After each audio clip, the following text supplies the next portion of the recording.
ಮುಂದಿನ ಪರ್ಯಾಯ ಮಹೋತ್ಸವಕ್ಕೆ ಕೃಷ್ಣ ಮಠದಲ್ಲಿ ಸಿದ್ಧತೆ ಆರಂಭಗೊಂಡಿದೆ. ಪರ್ಯಾಯ ಪೀಠಾರೋಹಣಗಿಯಲ್ಲಿರುವ ಮಠಾಧೀಶರು ಪರ್ಯಾಯ ಮಹೋತ್ಸವಕ್ಕೂ ಮುನ್ನ ಸಂಪ್ರದಾಯದಂತೆ 4 ಮುಹೂರ್ತಗಳನ್ನು ನೆರವೇರಿಸಬೇಕು. ಇತ್ತೀಚೆಗಷ್ಟೇ ಬಾಳೆ ಮುಹೂರ್ತ ನಡೆಸಿದ್ದ ಪಲಿಮಾರು ವಿದ್ಯಾಧೀಶ ಸ್ವಾಮೀಜಿ ಇದೀಗ 2ನೇ ಮುಹೂರ್ತ ಅಕ್ಕಿ ಮುಹೂರ್ತವನ್ನ ನಡೆಸಿದ್ದಾರೆ.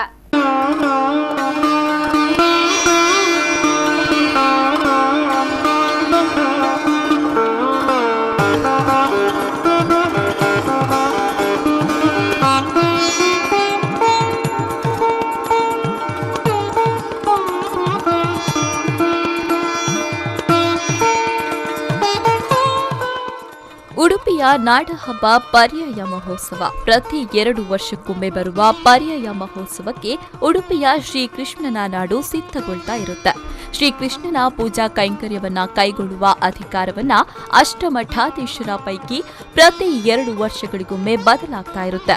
ಪೇಜಾವರ ಶ್ರೀಗಳ ಐತಿಹಾಸಿಕ ಪರ್ಯಾಯದ ಬಳಿಕ ಇದೀಗ ಪಲಿಮಾರು ಶ್ರೀಗಳು ಮುಂದಿನ ಪರ್ಯಾಯ ಪೀಠಾರೋಹಣ ಮಾಡಲಿದ್ದಾರೆ. ಅದಕ್ಕಾಗಿ ಪ್ರತಿ ಪರ್ಯಾಯ ಕೈಗೊಳ್ಳುವ ಶ್ರೀಗಳು 4 ಮುಹೂರ್ತಗಳನ್ನು ನಡೆಸಬೇಕು. ಬಾಳೆ, ಅಕ್ಕಿ, ಭತ್ತ, ಕಟ್ಟಿಗೆ ಮುಹೂರ್ತ ಹೀಗೆ 4 ವಿಧದ ಮುಹೂರ್ತಗಳನ್ನು ನಡೆಸಬೇಕಾಗಿರುವ ಶ್ರೀಗಳು ತಮ್ಮ ಪರ್ಯಾಯಕ್ಕೆ 1 ವರ್ಷ ಇರುವಾಗಲೇ ಈ ಮುಹೂರ್ತಗಳನ್ನು ನಡೆಸ್ತಾರೆ. ಪಲಿಮಾರು ವಿದ್ಯಾಧೀಶ ತೀರ್ಥ ಶ್ರೀಪಾದರು 1 ತಿಂಗಳ ಹಿಂದೆ ಬಾಳೆ ಮುಹೂರ್ತವನ್ನ ನಡೆಸಿದ್ದು ಇದೀಗ 2ನೇ ಮುಹೂರ್ತ ಅಕ್ಕಿ ಮುಹೂರ್ತವನ್ನ ನಡೆಸಿದ್ದಾರೆ. ಪಲಿಮಾರು ಮಠದಲ್ಲಿ ಇದರ ಧಾರ್ಮಿಕ ವಿಧಿವಿಧಾನ ನಡೆಯಿತು. ನಮ್ಮ ಮಠದಲ್ಲಿ ಯಾವ ಪರ್ಯಾಯ ಕೂತುಕೊಳ್ಳುವ ಭಾವಿ ಪರ್ಯಾಯ ಮಠ ಉಂಟು, ಆ ಮಠದಲ್ಲಿ ದೇವರ ಮುಂದೆ ನವಗ್ರಹ ಪೂಜೆ ಮಾಡಿ ಗುರುಗಳನ್ನು ಇದ್ದರೆ ನಿಜವಾಗಿ ಗುರುಗಳು ಇರುವುದಿಲ್ಲ, ಸಂಚಾರದಲ್ಲಿರ್ತಾರೆ. ನಮ್ಮ ಗುರುಗಳು ಇದ್ದಾರೆ, ಅದೇ ಭಾಗ್ಯ ನಮ್ಮದು. ಗುರುಗಳನ್ನು ಇಟ್ಟುಕೊಂಡು ಪ್ರಾರ್ಥನೆ ಮಾಡಿ ಅಲ್ಲಿಂದ ಚಂದ್ರೇಶ್ವರ, ಅನಂತೇಶ್ವರ, ಆನಂತರ ಕೃಷ್ಣದೇವರ ಮಠ ಇಲ್ಲಿಗೆಲ್ಲ ಪ್ರಾರ್ಥನೆ ಸಲ್ಲಿಸಿ ಮುಹೂರ್ತಕ್ಕೆ ಸರಿಯಾಗಿ ಚಿನ್ನದ ಪಲ್ಲಕ್ಕಿಯಲ್ಲಿ ಮಠದಿಂದ ಆ ಭತ್ತದ ಮುಡಿಯನ್ನು ವೈಭವದಲ್ಲಿ ಮೆರವಣಿಗೆಯಲ್ಲಿ ಎಲ್ಲ ಮಠದ ಅಭಿಮಾನಿಗಳು, ವಿದ್ವಾಂಸರು, ಭಕ್ತರು, ಶಿಷ್ಯವರ್ಗ ಎಲ್ಲ ಸೇರಿಕೊಂಡು ಹೋಗಿ ಆ ಮುಹೂರ್ತಕ್ಕೆ ಸರಿಯಾಗಿ ಉಳಿದ 7 ಮಠಗಳಿಗೆ ಅನಂತೇಶ್ವರ, ಚಂದ್ರೇಶ್ವರಕ್ಕೆ ನವಗ್ರಹ ಧಾನ್ಯವನ್ನು ದಾನ ಕೊಟ್ಟು ನಂತರ ಮುಹೂರ್ತಕ್ಕೆ ಸರಿಯಾಗಿ ನಾವಲ್ಲಿ ಪ್ರತಿಷ್ಠಾಪನೆ ಮಾಡಿ ಪೂಜೆ ಮಾಡುವಂತಕ್ಕಂಥ ಮುಹೂರ್ತ, ಅದೇ ಮುಹೂರ್ತದ ಲಕ್ಷಣ.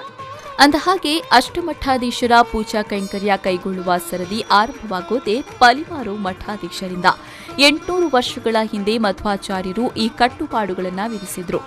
ಮೊದಲು ಪಲಿಮಾರು ಶ್ರೀಗಳಿಂದ ಆರಂಭವಾದ ಪರ್ಯಾಯ ಕೊನೆಗೊಳ್ಳೋದು ಪೇಜಾವರ ಶ್ರೀಗಳ ಪರ್ಯಾಯದ ಮೂಲಕ. 8 ಮಠಾಧೀಶರ ಪರ್ಯಾಯದ ಮೊದಲ ಹಂತ ಪೂರ್ಣಗೊಳ್ಳಲು 16 ವರ್ಷ ಬೇಕಾಗುತ್ತೆ. ಅಂದಹಾಗೆ ಈಗಿನದು 34ನೇ ಸರದಿ. ಮುಂದಿನ 2020ರ ಜನವರಿ 18ರಂದು ಪರ್ಯಾಯ ಪೀಠಾರೋಹಣ ಮಾಡ್ತಾ ಇರುವ ಈಗಿನ ಪಲಿಮಾರು ಶ್ರೀಗಳದ್ದು 2ನೇ ಪರ್ಯಾಯದ ಅವಧಿ. ಮುಂದಿನ 2 ವರ್ಷಗಳ ಅವಧಿಯ ಪರ್ಯಾಯ ಮಹೋತ್ಸವವನ್ನ ಎದುರುಗೊಳ್ಳಲು ಭರ್ಜರಿ ಸಿದ್ಧತೆಯನ್ನ ಮಾಡಿಕೊಳ್ತಾ ಇದ್ದಾರೆ. ಇದರ ಸಂಕೇತವೇ ಈ ಮುಹೂರ್ತಗಳು. ಇಂದು ಪಲಿಮಾರು ಮಠದಲ್ಲಿ ನಡೆದ ಅಕ್ಕಿ ಮುಹೂರ್ತದಲ್ಲಿ ಮಾಜಿ ಸಚಿವ ವಿನಯ್ ಕುಮಾರ್ ಸೊರಕೆ ಸಹಿತ ಅನೇಕ ಗಣ್ಯರು ಭಾಗವಹಿಸಿದ್ರು. ಮಾತ್ರವಲ್ಲದೆ ತಮ್ಮದೇ ಕ್ಷೇತ್ರದ ಸ್ವಾಮೀಜಿಗಳಿಗೆ ಮುಂದಿನ ಪರ್ಯಾಯಕ್ಕೆ ಸಂಪೂರ್ಣ ಬೆಂಬಲ ನೀಡಲಾಗುವ ಭರವಸೆ ನೀಡಿದ್ರು.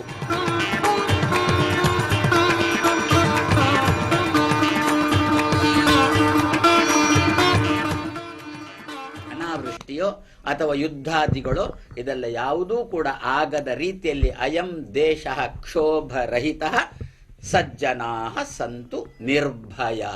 ಸಾತ್ವಿಕರು ಅಂತ ಯಾರಿದ್ದಾರೆ, 10 ಜನಕ್ಕೆ ಉಪಕಾರ ಮಾಡಬೇಕು ಅಂತ ಯಾರು ಆಲೋಚನೆ ಮಾಡ್ತಿರ್ತಾರೆ, ಅವರು ತಮ್ಮ ಜೀವನದಲ್ಲಿ ನಿರ್ಭೀತಿಯಿಂದ ಬದುಕುವ ವಾತಾವರಣದಲ್ಲಿ. ಒಟ್ಟಿನಲ್ಲಿ 2ನೇ ಮುಹೂರ್ತ ಸಂಪನ್ನಗೊಂಡಿದೆ. ಇನ್ನು ಉಳಿದ 11 ತಿಂಗಳಲ್ಲಿ 2 ಮುಹೂರ್ತಗಳ ಸಹಿತ ಪಲಿಮಾರು ಶ್ರೀಗಳು ದೇಶ ಪರ್ಯಟನೆಗೆ ಹೊರಡಲಿದ್ದಾರೆ. ಜನವರಿಯ ಸಂಭ್ರಮದ ನಾಡಹಬ್ಬಕ್ಕೆ ಉಡುಪಿಯ ಜನತೆ ಕಾಪುರದಿಂದ ಇದ್ದಾರೆ. Pallavi Santosh, V4 news 24/7 Udupi.